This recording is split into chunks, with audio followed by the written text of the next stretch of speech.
يعني بحاول اتمالك نفسي الاول عشان اعرف اكمل الحلقه يعني. انت مش عارف انا طالع ازاي اصلا. بس مش بزعيق يعني، مش هطلع ازعق واصوت واعمل حاجات كده، مش من طبعي، ما بعرفش اعملها اصلا.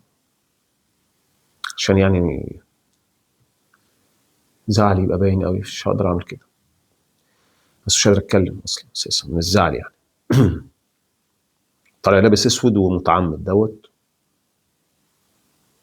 السواد يدل على الحزن، ويدل على فقدان الامل، ويدل على ان حد كان عزيز عليك فمثلا راح كده يعني.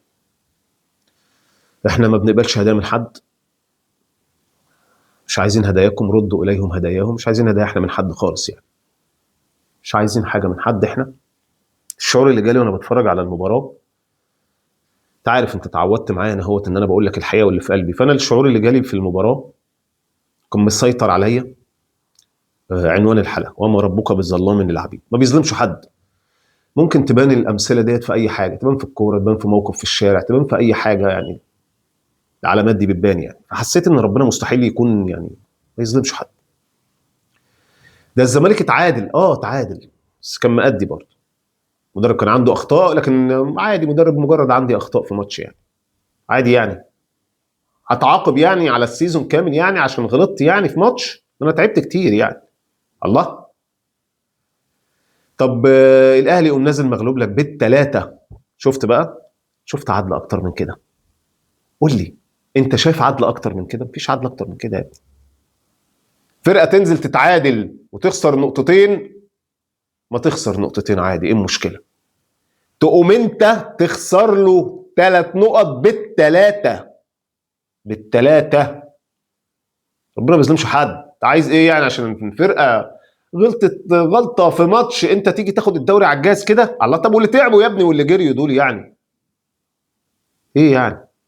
خلاص كده يبقى انتهى موضوعهم؟ لا لا لا لا لا لا لا لا. خلينا نكون بقى يعني نقول اللي جوانا، اللي انا اصلا يعني. خلينا نقول اللي جوانا كله من غير تعصب ومن غير لا انا مش هحاول اعمل كده. انا في الماتش تعصبت وعملت كل ممكن ما تتخيله اعمله ورا الكاميرا انا افضل يعني. اعمله ورا الكاميرا افضل يعني. مش هيبان يعني حبي لو انا طلعت عملت حاجه قدام الكاميرا. لا. احنا بنخسر بالثلاثه ونستحق نخسر بالثلاثه. نستحق نخسر بالثلاثه. خلاص. امبارح كنت بقول دي الفرصه الاخيره، وفعلا كانت الفرصه الاخيره. النهارده فعلا للجميع هي الفرصه الاخيره. كل اللي كان عنده امل، كل اللي كان عنده مستني اي حاجه من اي حد، ما فيش. خلاص الموضوع انتهى بالنسبه للجميع. قفل على الجيم. جيم اوفر، جيم اوفر خلاص. يجب. يجب. ماست بي بقى، فاهم؟ مش شود، لا. ان يذهب الدوري للي يستحقه. هل يستوي الذين يعملون والذين لا يعملون؟ لا، ما يستووش طبعا يعني. طبعا ما يستووش الاثنين مع بعض خالص يعني. مش ممكن. مش ممكن. واللي يقول غير كده ده كذاب. احنا دفعنا الدفعه واحنا قلنا في ظهرك وبنحب الكيان. انا امبارح في الحلقه بقول الكيان. انا في ظهر الكيان، ظهر النادي الاهلي هو الباقي، والجميع زائلون. اداره بلعيبه. وتيجي عليك اجيال ورا اجيال ونفضل حبنا للكيان ثابت. ده كان دعمنا للكيان، حبنا للي صعبان علينا، للي وصلوه للمرحله دي. هي دي مرحله يا راجل. هي دي مرحله. دي مرحله نوصل لها يا راجل. عيب. عيب. اسوأ جيل يجي اغلى جيل. اغلى جيل يجي اسوأ جيل. احرف جيل يجي اسوأ جيل. اكتر جيل في مكايدات للمنافس وجبناه منه يبقى اسوأ جيل. يا نهار ابيض. يا نهار ابيض. يا نهار ابيض. اللي يزعل يخبط دماغه في الحيط. اقرب حيط. روح ميل دماغك فيها. يالا. روح ودي دماغك في اقرب حيط. دي فرقه تعبت. ده انا بقول لك. انت يا ابني لازم تاخد الدوري. انت يا ابني يا زمالك لازم تاخد الدوري. ده العدل. ده الانصاف اللي يقول انك لازم تاخد الدوري. ايه كرة ايه وبتاع ايه؟ منافسه، وفي واحد شقيان وتعبان منها 100 مره. خلاص بقى. عالم شقيانه وعالم بتتعب في الملعب. جمهور عمل اللي عليه. ده كل حاجه. نعمل لك ايه تاني؟ بس خلاص. اخطاء بندفع ثمنها. اخطاء بندفع ثمنها. لازم تدفع ثمن الحاجه بتاعتك اللي بتعملها، تدفع ثمنها حلو ولا وحش. جبت ودفعت واصطدت اللعيبه وجبتهم، لكن ما قدرتش تفهم ان اللعيبه اللي جات لك اعتبرتك الخليج، اعتبرتك انت دول الخليج كموظف موجود في مصر وجاله عقد في الخليج عشان يبني مستقبله او يأمن مستقبله. اللعيبه عملتك كده، اللعيبه عملتك ان انت مجرد الخليج. طب يا ابني الكوره اللي انا جايبك عشانها خلصتها في النادي اللي بنيت معاه كل حاجه. زيزو انا عايز 100 مليون، اللي هيدفع 100 مليون يشيلني، اللي يدفع 100 مليون يشيلني. احنا ندفع ونشيلك. على امام، على بن شرقي، على يلا يلا. ومش هنتكلم على مين، انا لسه نطلع نقعد نحكي حكايه اللعيبه ونمسك في اللعيبه ونعمل في اللعيبه، الموضوع انتهى. انا ما اتكلمش على دول، ما ياخدوش من وقتي كتير. دول لو خدوا انا من وقتي كتير يبقى عيب عليا، عيب على اي النهارده اهلاوي يطلع دول ياخدوا من وقته. عيب. خلي اللي ياخد من وقتك اللي يستاهل وقتك، اللي ياخد من وقتك خلي اللي يستاهل ياخد من وقتك. خلينا منصفين كده ونقول انا بقول لك يا زمالك اتمنى تاخد الدوري. هوبا صريحه مباشره في الجون. ده انت اهلاوي، اهلاوي ولكني لا استحق. اهلاوي لكني معايا لعيبه معاله يعني ما عرفوش قيمه النادي ولا قيمه التيشيرت. خلي اللي يستحق ياخده عشان تكتمل العداله، عشان يكتمل الدرس اللي يبقى موجود للكل. لازم الدوري ده خصوصا يبقى درس ويبقى نموذج لناس كتير قوي. الدوري ده اللي ياخده الزمالك يتبروز. سيبك من العيال الصغيره اللي بتتفرج ومش فاهمه حاجه، سيبك من العيال الصغيره. الدوري ده لازم يتبروز للزمالك ويبقى درس لينا كاهلي ولاي فرقه عايزه تاخده درس، تاخده في الاجتهاد، تاخده في الحماس، تاخده في الصبر. احنا بقى ناخد دروس مختلفه خالص. ده اللي انا كنت دايما اقوله. يا زمالك لما تشوف الاهلي بياخد انجازات بص على حاجه حلوه وخدها. انا النهارده بقول لك انت لازم، بالنسبه لي الدوري ده لن ينسى على الاطلاق. مش عشان الزمالك خد الدوري، لا، ما ياما خد الدوري عادي يعني، عشان ملابسات الموضوع مع الملايين، مع الملاليم، مع الاجنبي، مع المصري، مع المكايدات ومع الصبر، مع الحمية ومع الكسل والارتخاء، مع العزيمة والإصرار والتراخي واللامبالاة. درس إن الكورة زيها زي أي حاجة، عمل جماعي محتاج ناس كتير قلبهم على قلب بعض، بيحبوا بعض، عايزين يعملوا حاجة. وحتة تانية، حرب على الفلوس وحرب على العقود وحرب أنا عايز زي وحرب على الاحتراف. نكسب ازاي يا أخي؟ عيب بقى، عيب. تعال معايا اقول لك على حاجات معينه. نمره، عايز اقول حاجه تاني، هخش معاك فني دلوقتي. الحمد لله كنت الوحيد في مصر يا جدع، ما تبالغش، ارجع اتفرج على حلقه امبارح، في مصر اللي حكى حكايه الزمالك وانبي وحكى حكايه الاهلي وبيراميدز بالظبط في مصر. هوريها لك دلوقتي والدليل يبقى ارجع له، مش هجيب لك من حلقه سابقه، الحلقه عندك موجوده من امبارح، وهمشي معاك واحده واحده واقول لك اللي حصل. تشكيل كان اسوأ حاجه في الدنيا، تشكيل حطيته لك امبارح وقلت لك ممكن تعمل ايه. نتكلم فني خلاص، اللي غير الفني انا قلته وطلعته، لكن تعالى اوريك حاجات في الملعب مرتبطه بفني ومش فني. طبعا المدرب انا قلت لك الخوف، كل الخوف منه. خلاص قلت لك ان اللي خسرنا حاجات كتير قوي، عشان ما تمسكش هو المدرب هو اللعيبه، هي حاجات كتير في بعض تحت عنوان لا بركه لكم، لا رزق لكم، لا فرح لكم، ولكل شيء اسبابه. فهوريك الاسباب. الله بيبقى فيه اسباب بقى، مدرب تعبان، تكتيك تعبان، لعيب تعبان، لعيب ما بيجريش، بيبقى فيه الاسباب اللي على الارض اللي احنا بقى عايزين نشوفها. المدرب قلت لك نلعب بالخطه من ورا زي ما هو، نلعب باتنين ديفندرين ولعبنا باتنين ديفندرين. قلت لك نلعب قدامهم بمين، واهم واحد بالنسبه لي يبقى مين؟ نص الملعب اللي هو مين؟ امام عاشور. اتكيت على نص الملعب، قلت لانها معركه نص ملعب، انت تريد وانا اريد، ده هيضغط وده هيضغط، اللي هيكسب نص الملعب هيسيطر على مباراه.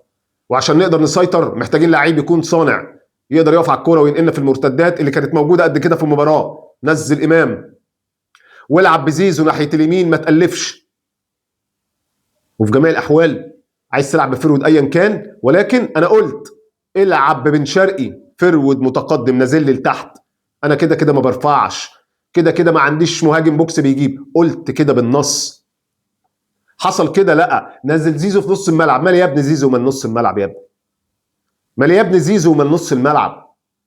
مالي يا ابني واحد جراي رماح ستارت اب ورفعات بنص الملعب؟ روح بص على عبد الله السعيد لنعطي نموذج اخير في لاعبين نص الملعب الجيدين بعد الرائع والافضل في تاريخ مصر كلها، تريكا في الحته دي. مالك انت يا زيزو من القصه دي؟ انا مالي؟ مدرب قال لي انزل نزلت. طاهر محمد طاهر تعمل ايه؟ طاهر محمد طاهر ده بديل زيزو وينج رايت لو زيزو مش موجود. ما هو جاب لي جون بلوظ الوظ ونزل محمد شريف قدام. بدايه من نار للاهلي وكاتب جنبها كالعاده. يعني يا كابتن ما ادهشتكش؟ لا. ما بسطتكش؟ لا، مش قوي يعني. ليه؟ بشوفها على طول وعارفها، وحكيت لك امبارح كل حاجه. دلوقتي هقول لك امبارح عشان اكد لك ان الوحيد في مصر اللي يحكي حكايه المباراه تسمعها مني انا بس. يا عم الغرور ده، وانا لما اقول لك حقيقه تعتبرها ليه غرور؟ انا بقول حاجه ثابته. نزل الاهلي ضاغط على العاده، ضغط جميل مرتفع، نفسيه حلوه، بس بشوفها كتير يعني. ما كنتش مستني انا دي لاني عارفها بتاعت الاهلي. حتى امبارح في الحلقه رحت قلت لك ايه؟ قلت لك دي ما بتهمنيش قوي. انا كل اللي بيهمني قوي قوي قوي ان استغل اول 10 15 دقيقه، لانهم لما بيضيعوا مني انا بعد كده بضيع بالنص، لان قاري الاهلي وعارف بنعملهم حلو. الحلاوه تكمل بجون، ما بتكملش بجون الريتم هيرجع يقع وهنستقبل. قلت لك كده بالحلقه بتاعت امبارح، ارجع لها تنبسط قوي قوي قوي قوي. وبالتالي في الدقيقه 2 طاهر محمد طاهر اول فرصه، محمد هاني مولعها، رجل المباراه محمد هاني مع الجمهور. محمد هاني مولعها، عمال شغال وطالع وعامل الادوار من اولها وعمال يشيل ويرفع. بيراميدز مش بيدافع، هو كمان عاوز يضغط زي ما قلت لك امبارح. بيراميدز بيلعب ضاغط، الله ما كانش بيلعب مع الزمالك كده. قلت لك القصه مختلفه تماما بتاعت الزمالك، سوف يعالج اخطائه اللي غلطها في ماتش الزمالك وينزل يلعب كره الضاغطه. الله، وانا قلت لك ان انا كمان بلعب الضاغطه ساعه ما قلت لك هنلعب على مبدا ما تشدش ما تشديش انت، الى ان يتم حسم معركه نص الملعب لاحد الفريقين. بيراميدز بيضغط من 18 علينا احنا، بيضغط من 18 مش زي الزمالك، بيعالج اخطائه زي ما قلت لك معركه نص الملعب. الاهلي ما بيحضرش، الاهلي ما بيحضرش. كانت البدايه حلوه، عدم تحضير الاهلي، ما بيحضرش، ما بيقفش على الكوره في نص الملعب، كانت عجباني. المباراه كانت سريعه جدا بشكل غير طبيعي، عشان كده كتبت اي حد هيكسل، اي حد هيسرح هيستقبل جون على طول. ضغط غير طبيعي، ضغط هنا. الاهلي بيضغط في الاول، بيراميدز بيضغط نص الملعب، المعركه ما اتحسمتش، ملعب كره سريعه جدا، اي فرقه او اي لعيب هيسرح هيجي في جون. كتبت هاني عامل مباراه رائعه هجوميا ودفاعيا. لعبنا بطريقه الوحده الواحده في الاول زي ما كلمتك امبارح. على فكره انا مش انا بس اللي لعبت بيها، انا وبيراميدز لعبنا بيها، عشان كده كانت الدفه مظبوطه. طريقه اللعب الوحده الواحده، طريقه ان الفرقه كلها تتحرك مع بعض، بنهاجم فنص الملعب قريب فالدفاع قريب فبنرتد، الدفاع بيرجع مع نص الملعب مع المهاجمين، اسمها تحرك الوحده الواحده، بتديك امان وسيطره وغلق للمساحات كلها في كل حته في الملعب. لعبنا بيها وكانت عجباني. ثم في الدقيقه 20 رجع الاهلي يلعب تحت الكوره، رجع الاهلي يلعب تحت الكوره، نزل تحت الكوره خلاص وما قدرش. ايه اللي حصل يا كابتن؟ هو من امتى الاهلي بيلعب تحت الكوره يعني على المرتده؟ لان كان بيراميدز كسب معركه نص الملعب. انا دقيق جدا، مش معركه انتصر فيها بيراميدز وكسب نص الملعب منك وخده منك، لان اصلا هو عنده نص ملعب حلو، وانت نص ملعب بتاعك اللي معتمد ان لازم واحد زي امام اللي يبقى موجود فيه، مش زيزو. زيزو ايه يا ابني بتاع واحد بيجري ويرفع، ومقعد امام بره. طبيعي جدا يتم السيطره على نص الملعب بتاعك. قلت مش مشكله، انا قلت مش مشكله، ما احنا ضغطنا كتير الفرق وياما ضغطناهم بس ما بنجيبش. وامبارح في الحلقه برضو قلت لك ازاي اما اجي العب على المرتده، وقلت بالحرف تبقى مصيبه كبرى اني مش قادر اعمل مرتده رغم السرعات اللي عندي في الملعب. ده انا عندي تريزيجيه قطر، زيزو قطر، ازاي مش قادر العب على المرتدات؟ انت عندك حد يوقفك على المرتده ولا ينقلك؟ طب المرتدات اللي انت عايزها، عايزه نص ملعب يعرف ينقلك، والوحيد اللي رجله مسطره وبيعرف ينقلك هو امام. ما بتلعبوش وبتلعب لي زيزو. زيزو ده على الجنب علشان لما اعمل مرتده الاقيه هو كمان بيفتح في الجناب، لكن مش موجود. للاسف ضيعنا اول 10 15 دقيقه اللي كلمتك عليهم امبارح، ضاعوا.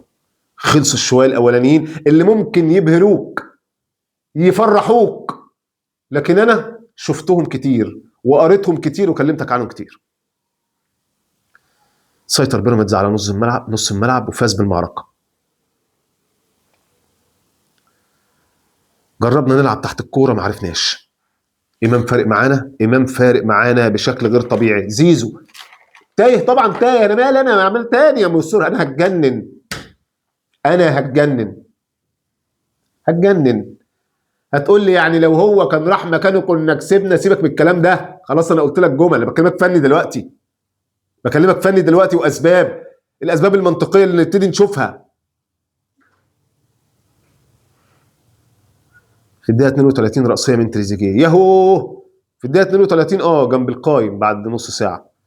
كوكا خاربها دفاعيا وهجوميا، لا بيقدر يطلع يزيد معاك وورا ضايع وعايز 30 مليون، لا اما هيمشي. تحايلوا عليه وقعدوه يدفعوا له. احنا بنخاف قوي من اللي يقول لنا هيمشي. مرتدات الاهلي زفت، مش بنعرف. لو قلت لك امبارح مصيبه يبقى عندي دول ومش قادر اعمل مرتدات، يبقى لعبت تحت الكوره وبرضه ما قدرتش. بقى عندهم مساحات، ما هم كانوا بيقرفوني الفرق قدامي وهي قافله، النهارده مش قافلين وانت بقى عندك مساحات. يعني يا راجل اذا لا قادر تعمل مرتده، ولا عندك نص ملعب يقف على الكوره، ولا امام موجود، وبيراميدز مش مقفل قدامك، ومع ذلك مش قادرين. مشاكلنا اتحلت اهي. الفرقه مش قافله قدامك وانت عمال تقول بيقفلوا في ال 18 اهم. عندك مساحات وعندك سرعات، لكن عندي في نص الملعب فاضي خالص، ما فيهوش حد اصلا يدي الجناب، واللي في الجنب زيزو في النص، واللي يلعب صانع لعب على الدكه، واللي المفروض يبقى احتياطي طاهر قاعد بيلعب، ومحمد شريف في وادي تاني. كتبت فين بن شرقي مكان شريف؟ فين بن شرقي مكان شريف؟ كوير محتاجين نخليه قدام ونظبط الدفه ونرجع زيزو، محتاجين كوير يقف معانا، لكن ما بينزلوش، مدرب تعبان. ديانج اللي قلت لك امبارح العب، لكن ده لعيب يرعبني، يا اما اون فاير لا اما ضايع. النهارده ضايع، قلت لك امبارح لا وجود لديانج، لا وجود لكوكا، لا وجود لزيزو التايه، لا وجود لطاهر، لا وجود لتريزيجيه. اللهم مين الموجود؟ الجمهور وهاني بس، هم دول موجودين. الشوط الثاني في الدقيقه 55 تريزيجيه ضيع فرصه كده جنب العارضه. دقيقه 56 زيزو بيضيع واحده غريبه قدام الجون، قدام الجون، قدام الجون. يا راجل يا راجل شوت، يا راجل يا راجل، او عندك رؤيه او اي حاجه، لكن مفيش. دقيقه 57 بيراميدز بيضيع واحده بروحين، فيستون مايلي بيضيع واحده بترجع لناصر ماهر بيضيعها، الدفه ماشيه. زيزو بيموت اي مرتده لينا. اتفرج على زيزو في الملعب، وكل ما نكون الكوره في رجلينا وعايزين نعمل المرتده يرجع يقف ويرجع لنا احنا تاني. يا جدع الناحيه التانيه الناس بتفتح، لكن كل ده حاجات بتاعت ربنا. دي الاسباب اللي تخليك ما تكسبش، عشان كده بربط لك ده يحصل دي الاسباب اللي في الملعب، دي الاسباب اللي انت تشوفها كبني ادم تبقى موفق في صوره ده وفي صوره ده وفي صوره ده، لانك ما ينفعش تكسب. ما ينفعش تكسب. ده انا كنت كويس شويه، تبقى كويس ما تكسبش وما تجيبش. الله، طب ده انا بس غلطت غلطتين، الغلطه الواحده تيجي فيك، ده ايه؟ البركه والرزق اللي مش موجودين عندك وتم انتزاعهم، بتظهر هنا اهو. مفيش بركه يا جماعه، ده انا لسه قابض، فلوسي وقعت، فلوسي ضاعت، جبت حاجه طلعت اي كلام، ما هي دي يا ابن البركه. خرج ديانج ونزل بن رمضان، ينزل بن رمضان. خرج محمد شريف ونزل بن شرقي. الله، نزل بن شرقي مكان شريف اللي المعلم قال لك عليها امبارح في التشكيله الامثل، المعلم، لكن ما عملهاش. هو ما عملهاش. لا حلول للاهلي في الدقيقه 65 كتبت، ثم هدف بيراميدز فيستون مايلي، الهدف اللي من غلطه، الغلطه بتاعتنا دي يا كابتن اول غلطه نغلطها، والله لو غلطت 10 غلطات يجوا فيك، بس ده مش طبيعي، مش طبيعي في العادي، لكن بما ان انت لازم يجرى فيك كده، يا سيء يا نوايا معفنه، انزع منك البركه والرزق، واي غلطه تيجي فيك جون، اي غلطه حاسبك عليها. الله، طب ما الزمالك غلط بس ده مجتهد، مش اي غلطه حاسبه عليها، نكرمه في الجاي اكراما للي عمله. خرج طاهر ونزل امام، وخلى امام مكان زيزو، وودى زيزو مكانه الطبيعي مكان طاهر وينج رايت. الله، طب ما ده اللي قاله المعلم، ده اللي قاله المعلم في التشكيل الامثل، لكن ما اتعملش بيه. ده 73 الهدف الاول، قمت اتنططت، لا اخفيك سرا، قمت اتنططت. الهدف الملغي، لان كان فيه حاجات كتير اتظبطت في الملعب وكنت فرحان. شفت بن شرقي، ارجع لحلقه امبارح وانا بقول لك، اما قلت تحب تريزيجيه يلعب، قلت لك في الاساس ما احبش تريزيجيه يكون موجود وينج ليفت، لكن احب بن شرقي، لعيب عينه مرفوعه وبيلعب بالذكاء، وكل الكره لما عدى فيها بص هو بيعدي والتمويهه ورفعت عينيه وهو بيحطها. المعلم هذا مدرب بلوزه. حكيت لك حكايه الماتش امبارح يا ابني، روح اسمع كل الناس، روح اسمع كل الناس، اللي جايب سبوره قدامه واللي مش جايب واللي قاعد واللي اسمع اي حد، هتعرف ان في معلم بيحكي الحكايه.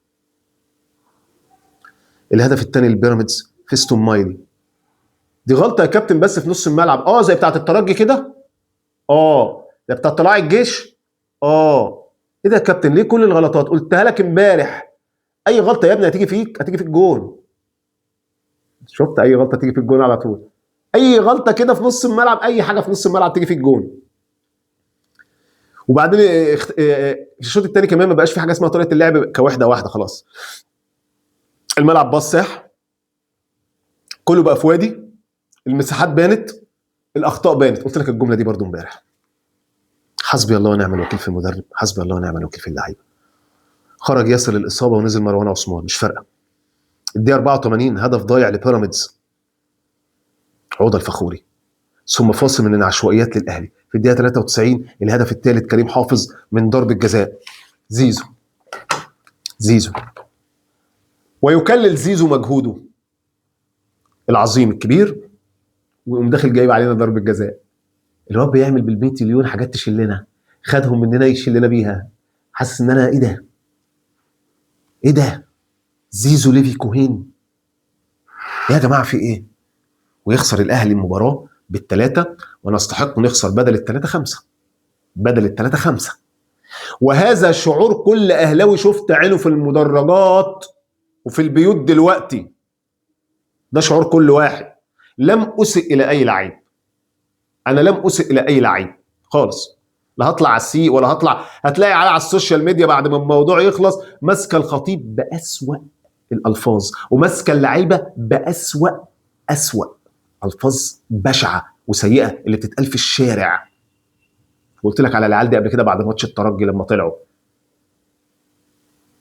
سيبك من الناس دي عيال ممكن تستغل ان يبقى في حدث زي كده يمكن حد يشوفني، لكن هو في الاساس فاضي.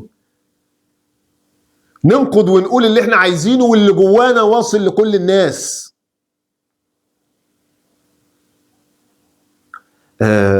هبقى سعيد جدا. هبقى سعيد جدا لو شفت الزمالك يتوج بالدوري، لان هشوف فيها معالم ودروس لناس كتير، لبني ادمين والانديه والفرق والشركات، وحاجات كتير قوي فيها دروس كبيره جدا يجب ان يذهب الى من يستحقه. اما هذا الجيل واللاعبين الموجودين يجب ان تروح الى نقط التاريخ، ويبعد النادي الاهلي ان هو ما يفتكرهمش. الاهلي يكلل عبثياته وبزنساته وحاجات فوق ما نعرفهاش، انا ما اعرفهاش بس اسمع ان بيقولوا موجوده فوق، بس اتاكدت. ما احبش افتي في اللي ما اعرفوش، بس الدنيا سايحه وبايظه فوق، باينه اهي والله، باينه باينه باينه باينه باينه. قال لك اللعيبه هنقفل عليها 16 يوم مرتاحين علشان ينزلوا زي ما كنت بقول لك امبارح، ولكن في الاخر قلت بكره يبان القفله بتاعتهم اللي اتقفل عليهم فيها تؤتي بثمارها ولا لا تؤتي بثمارها. والله لو قفلت عليهم سنه مفيش حاجه هتتغير يا ابني، خلاص خدوا الختم. الختم ده ختم كده، عارف زي ما يكون ختم الهي. ختم الله على قلوبهم وعلى سمعهم وعلى ابصارهم غشاوه فهم لا يبصرون. انا بس بستشهد بالايه ديت ان ايه، ممكن تبقى حاجه كده من عند ربنا، انت عمرك ما تتوفق، انت عمرك ما تنجح. ده اللي حصل.